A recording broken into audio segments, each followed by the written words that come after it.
Ya guys, ini sebelum gue menjelaskan panjang lebar, gue ingin kalian tolong beri hype video ini, like, share sebanyak-banyaknya, komen agar video ini naik karena ini sangat penting.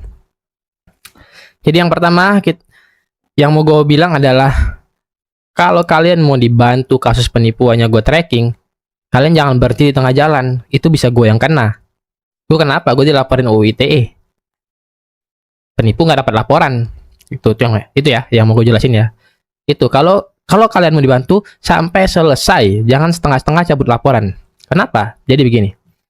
Terkait kasus penipuan iPhone kemarin, korban yang bernama Ibran ini meminta tolong ke gua untuk melacak pelaku penipuan iPhone itu, dan ternyata ditemukan di Wajo, Sulawesi Selatan.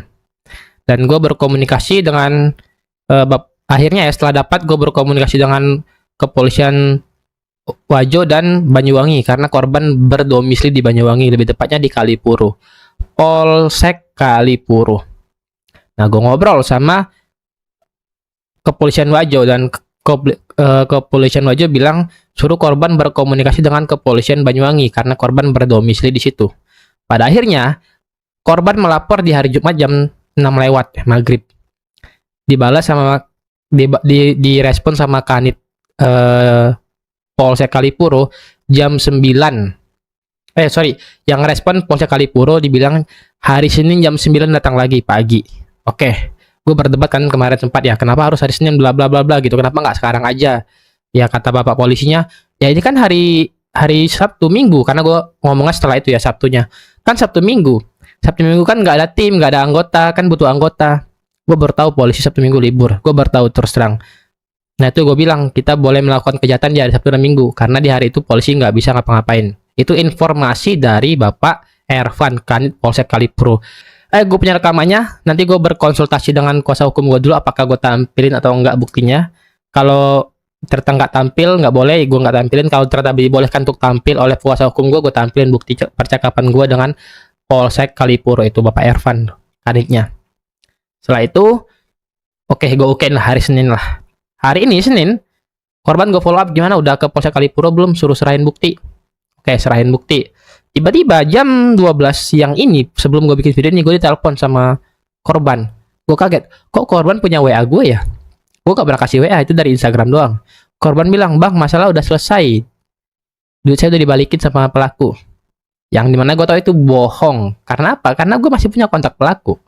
Itu yang gue nggak share ke orang-orang ya. Gue masih punya kontak pelaku. Nah, dia berbohong, katanya uang udah dibalikin. Padahal belum. Diduga, bapak kepolisian ini, yang Polsek Banyuwangi, Polsek Kalipuro Banyuwangi ini mengintimidasi korban agar mencabut laporan. Karena dari nada korban seperti takut. Ini diduga ya, sekali lagi diduga ya. Nah, gue coba minta klarifikasi dari Polsek Kalipuro, gue nggak direspon, gue telepon tiba-tiba dimatiin, setengah obrolan. Gue VN gak dibalas, gue chat baik-baik gak dibalas lagi. Katanya uang udah dibalikin. Yang belum pak, belum. Kenapa korban cabut laporan? Kan gak logis. Korban gak logis dong cabut laporan kalau tidak ada intervensi dari pihak luar. Begitu. Itu ya poinnya ya. Nah kalau saya lagi kalau buktinya boleh ditampilin, ntar gue tampilin, kalau nggak mohon maaf. Itu. Nah berarti kinerja oknum polisi kita ini sangat-sangat sampah oknum ya.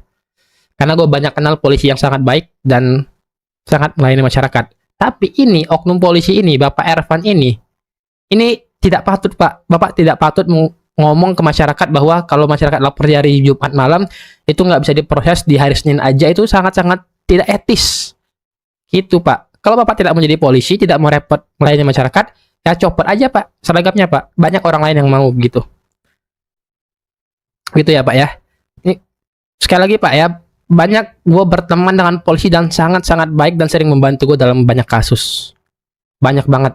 Nah ini bapak ini, oknum polisi ini seperti tidak berniat melayani masyarakat. Ini gue bacain sedikit chatannya ya. Ini chatannya ya, karena gue masih chatan masih aman kayaknya.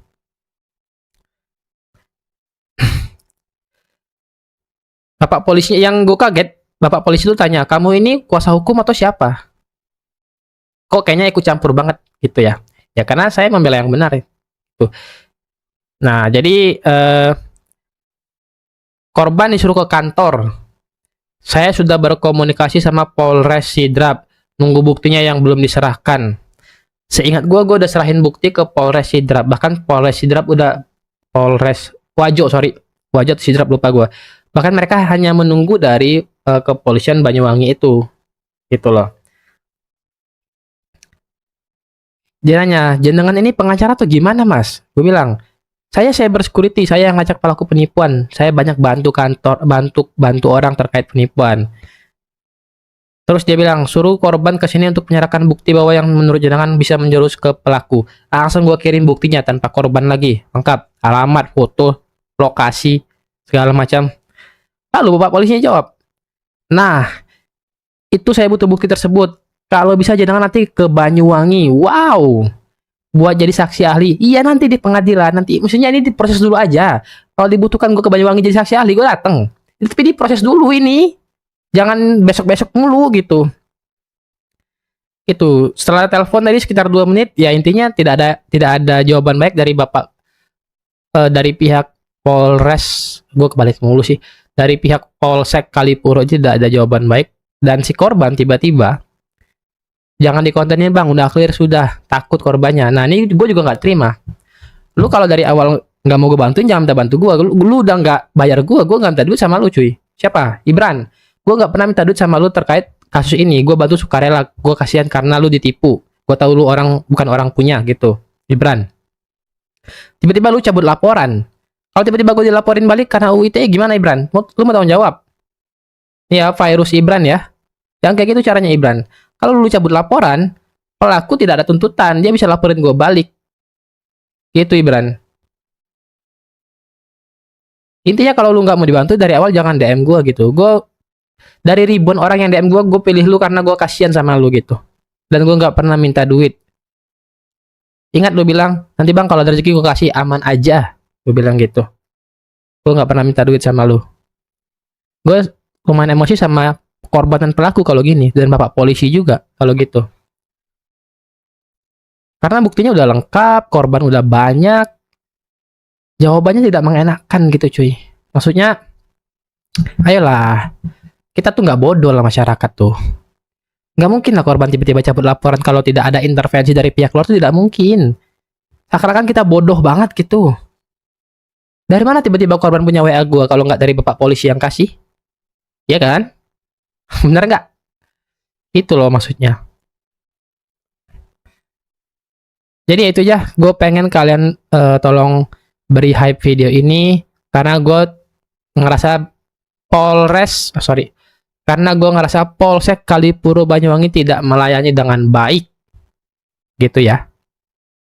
Mungkin Polsek Kalipuro boleh klarifikasi nanti karena gue simpan semua buktinya. Kenapa tiba-tiba laporan dicabut? Itu yang kita pertanyakan, kenapa laporan dicabut? Harus ada korban, harus ada bapak polisi yang memberi klarifikasi. Kenapa laporan dicabut? Itu kasih alasan. Nggak bisa gitu. Gitu loh. Gue juga menjaga integritas gue ya. Kalau tiba-tiba laporan dicabut, terus pelakunya ngerasa di atas angin, dia laporin gue balik ke polisi karena UU ITE gimana? Enak aja. Lu udah nggak bayar ke gue, tiba-tiba lu tinggal tengah jalan gitu. Gitu ya.